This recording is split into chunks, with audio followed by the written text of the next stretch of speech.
Hello bachcho, let's see this question. This question says half-life of 131I is 8 days. Given a sample of 131I at t equal to 0, we can assert that no nucleus will decay before t equal to 4 seconds, no nucleus will decay before t equal to 8 seconds, all nuclei will decay before t equal to 16 seconds और चौथा दे रखा D option a given nucleus may decay at any time after t equal to 0.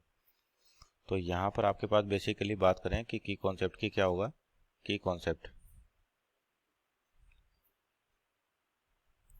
disintegration of nucleus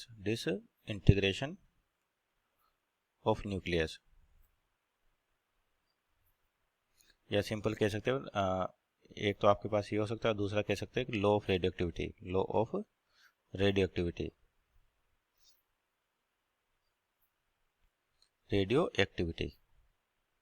तो इन दो की concept अपन यहाँ पर जो solution statement दे रखा है उसके अकॉर्डिंग कह सकते हैं कि क्या क्या होगा. तो एक की कॉन्सेप्ट हो गया आपके पास किसका, डिसइंटीग्रेशन का, और एक हो गया लॉ ऑफ रेडियोएक्टिविटी.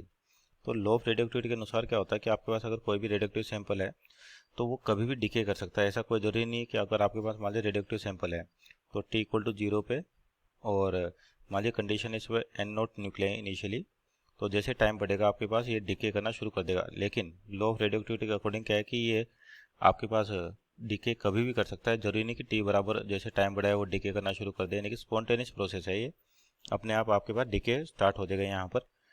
और यहाँ पर आपको हाफ लाइफ दे रखी है कितनी, 8 डेज. इस वाले क्या हाफ लाइफ दे रखी है, 8 डेज की हाफ लाइफ दे रखी है.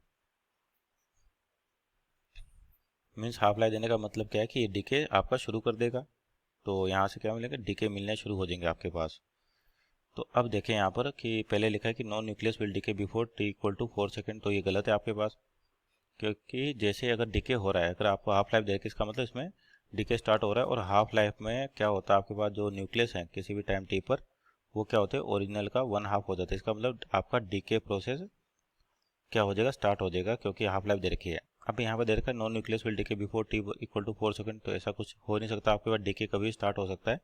और किसी भी टाइम t पे जो प्रेजेंट न्यूक्लियाई होते हैं उसकी इक्वेशन भी रखती हो अपने पास n equal to n naught e⁻ lambda t. तो लेमडा क्या आपका डीके कांस्टेंट और t हो गया time.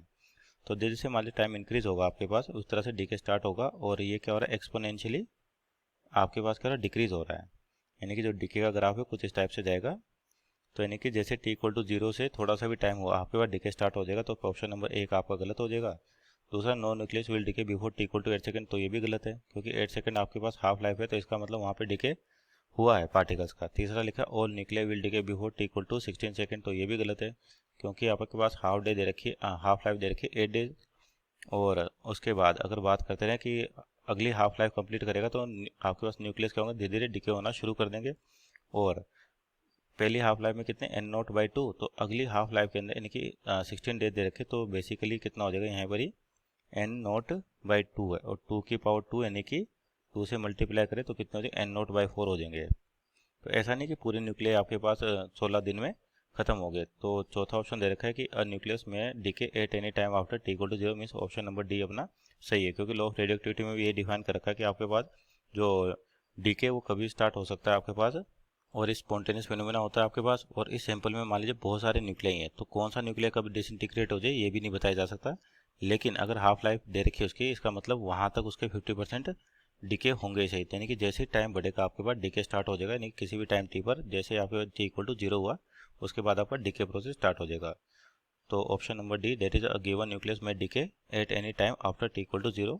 Hope you understood well. Best of luck.